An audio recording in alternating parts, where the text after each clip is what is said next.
What's good? It's Woog. Please like the video, subscribe to the channel if you are into the fight talk. We have Michael Conlan, 16 wins and 1 loss, taking on Miguel Marriaga, 30 wins and 5 losses.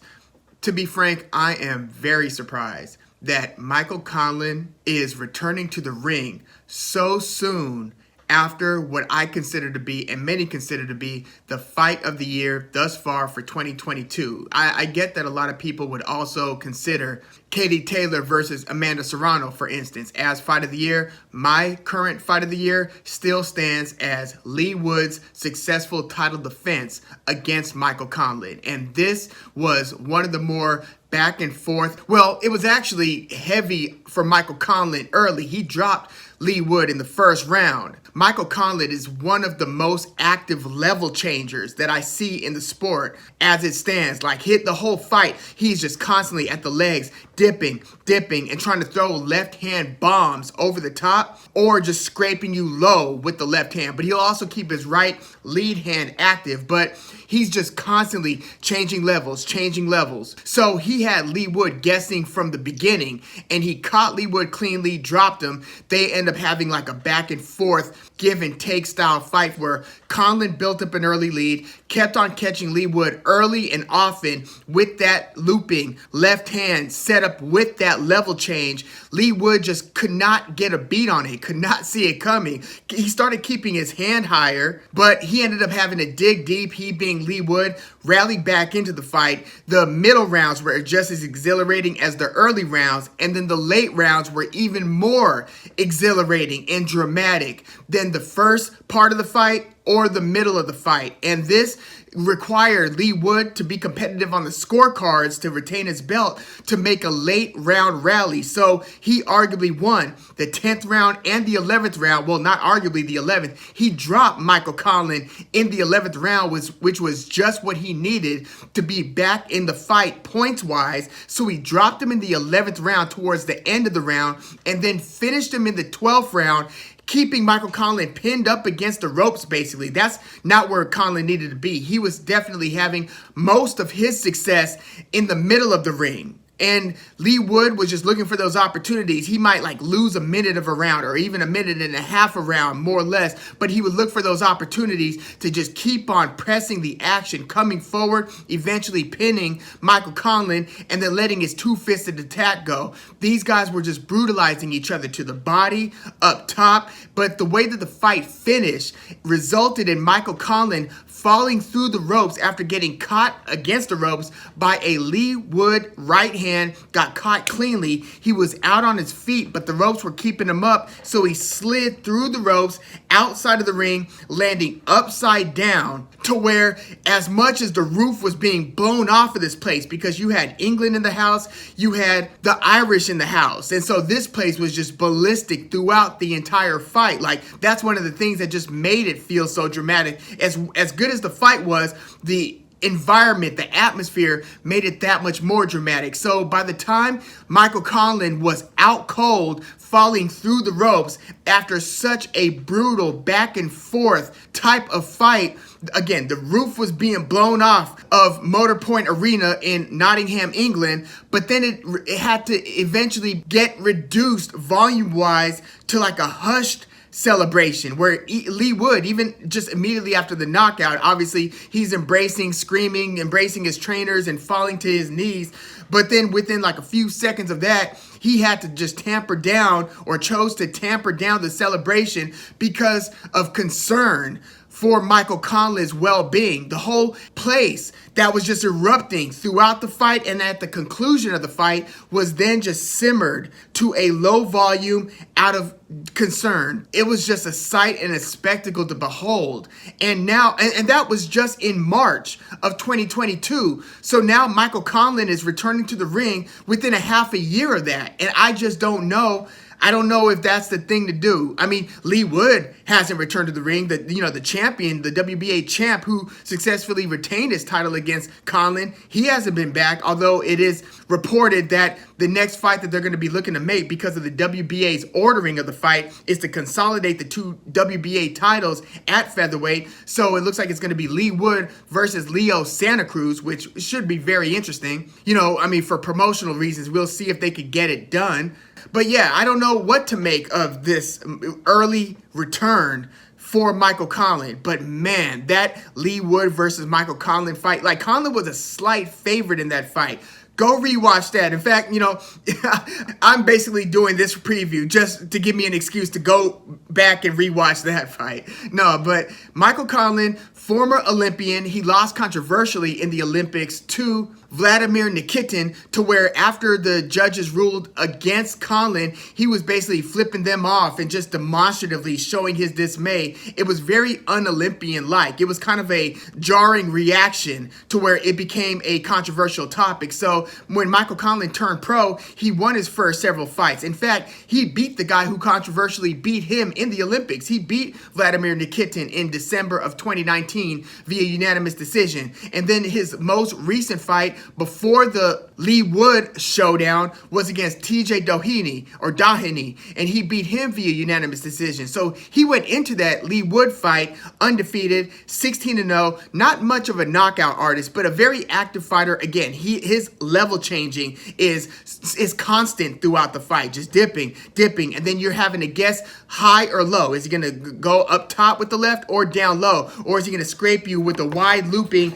My bad, I just dropped these. But yeah, a wide looping lead right hand. Michael Conlan keeps the opponents guessing. He's always moving. He's throwing pretty quick punches. He's got a pretty long reach, you know, for the division, 69 inches. So it's not like Emmanuel Navarrete, but it is a significant reach. Like, to compare that to his opponent here, Miguel Marriaga, who's got a 67-inch reach. So Conlan's got the reach advantage. Both of these guys are 5'8", so that shows you Conlan's got, you know, pretty long arms given his height.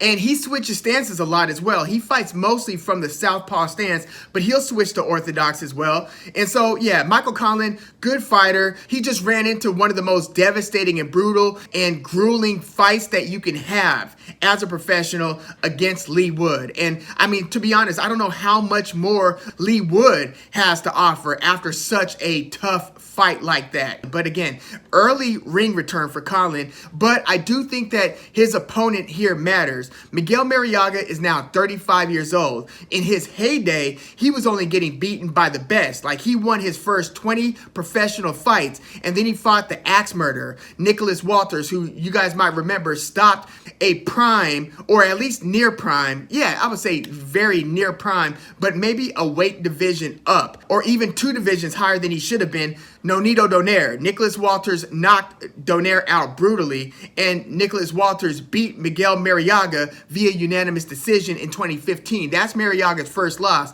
He went on to win his next 5 fights, and then he lost back-to-back fights against Oscar Valdez. That was also at featherweight, and then he moved up and was able to challenge Vasily Lomachenko for the 130-pound title. This was in that Nomaschenko era, so this is 2017, and Vasily Lomachenko became the first to stop Miguel Marriaga, stopped him in the 7th round. So Miguel Marriaga was a very good fighter, very active and hard puncher. You know, he was able to keep an intense work rate and was able to stop most of his opponents. Like, out of his 30 wins, 26 have come via knockout. So after that third loss, so keep in mind, his only losses to that point are to Nicholas Walters, Oscar Valdez, and Vasily Lomachenko, all champions. Then he wins his next 4 fights, and then in September of 2020, so now we're going into the COVID summer, and he fought Joet Gonzalez, who we just saw lose a razor close decision. Disputed, close, tough decision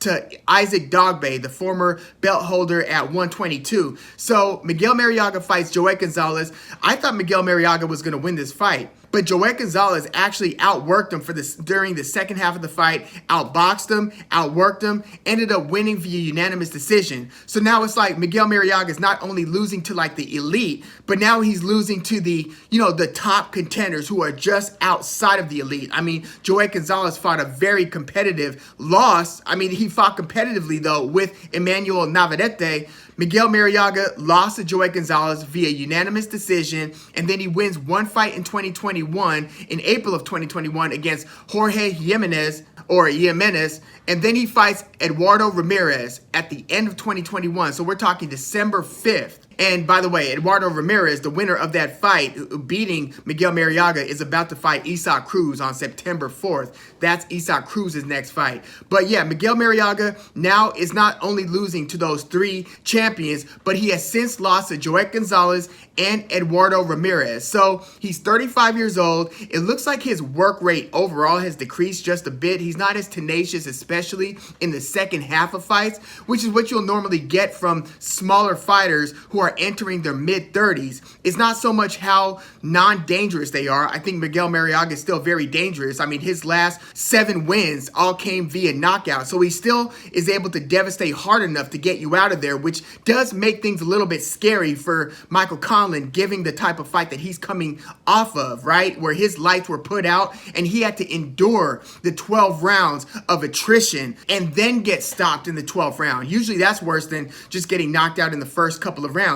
You endure the long beating and then get stopped, knocked out of the ring. So what do I expect between Michael Conlan in his return to the ring against Miguel Marriaga? I think that the first few rounds are going to be pretty interesting. But, Michael Conlan, his fight style tends to overwhelm a lot of his opponents. And I think that the first few rounds are going to be very competitive. Like in this Marriaga, in his last loss against Eduardo Ramirez, he was still trying to come on strong, but Eduardo Ramirez dropped him in the early rounds and then was able to win majority of the rounds in the second half of the fight where Miguel Marriaga started looking like he was waiting and just kind of getting outboxed, out-jabbed in a similar way that he was getting out-jabbed by Joey Gonzalez. Miguel Marriaga, he likes to set up big power punches, but sometimes his setups become a little bit more predictable, where if you're able to time him and kind of gauge the patterns of his activity, you could kind of move around, anticipate when he's going to start throwing bombs, and just hit him in between his attacks. And once Miguel Marriaga starts getting backed up, he's not very good at, he'll basically just throw punches in return, but his way of handling getting backed up, it's not the most sophisticated. He basically throws out of necessity, but he's not making the adaptations to turn the fight around. So I suspect that if Conlan's able to start beating him to the punch with his kind of tricky style of, again, tons of level changing, and then his southpaw stance, shooting both his lead right and his power left, high and low, I think that if he's able to get Marriaga guessing, then Marriaga is going to have a tough time getting out of first or second gear. So I do think that there is a huge concern that Michael Conlan doesn't have the durability or the punch absorption ability right now that he had when he entered the fight with Lee Wood. I just don't know if the Michael Conlan that came out of that fight is as good and durable as the Michael Conlan that entered the fight. Such is boxing, unfortunately. But I do think that in this particular fight, given Marriaga's age, again, I worry about his punching power. So if in the early rounds, Marriaga's coming on hot, watch out, because you don't know if Conlan is still able to withstand that.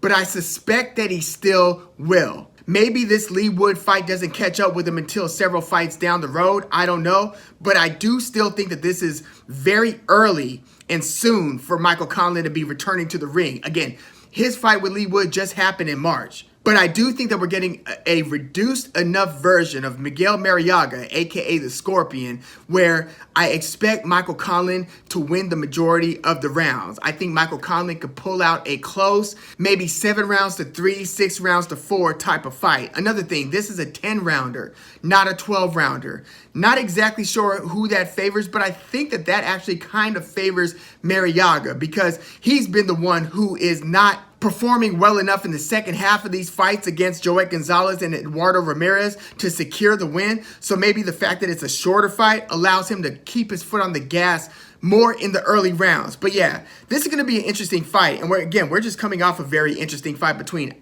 Joey Gonzalez and Isaac Dogboe. And to be frank, in this featherweight division, ESPN, or should I say Top Rank, kind of has it going on, where they not only have these two guys, but they have the guys who fought last weekend, Joet Gonzalez and Dogbe, but they also have Emmanuel Navarrete, who's kind of seen to be the best in the featherweight division today. And he's already beaten Dogbe twice, one division below. At 122, stopped Dogbe in the rematch, beat him in the first one. That changed Dogbe's whole career up. And he most recently beat Joet Gonzalez. But yeah, Isaac Dogbe, he's just a mother. But they also have, they being top ranked, have Robeisy Ramirez. So they are very good in the featherweight division. But, you know, PBC has Ray Vargas, Gary Russell Jr., Mark Magsayo. So, I mean, if you were able to get, oh, and by the way, Lee Wood and Josh Warrington, among others, Mauricio Lara, all fight on DAZN. So I just wish that this, you know, that in this particular division, you could get the promoters to work together to make some of the cross-promotional fights that we would love to see. But yeah, this is a big return fight for Michael Conlan. I expect him to potentially have some difficulties, but I don't think he's going to get his lights put out, and I don't think that, well, hell, I don't think he's going to get knocked through the ropes against Miguel Marriaga. I think that he will still be durable enough in this particular fight to defeat Marriaga via close and competitive, but maybe somewhat clear decision, maybe even a split decision. But we've got 10 rounds to work with. I think Conlan can pull out the majority of the rounds. But yeah, let me know what you think about Michael Conlan versus Miguel Marriaga. Is this too soon for Michael Conlan to be returning? Again, this just happened in March. I was very surprised when I saw that this fight was made. I'm like, damn, I thought that was one of those losses where you take a year off. But no, he's coming back in a few months. So yeah, Godspeed, right? But yeah, let me know what you think in the comments. And please, like the video, subscribe to the channel if you are into the fight talk. I'm Woog. Thanks for tuning in.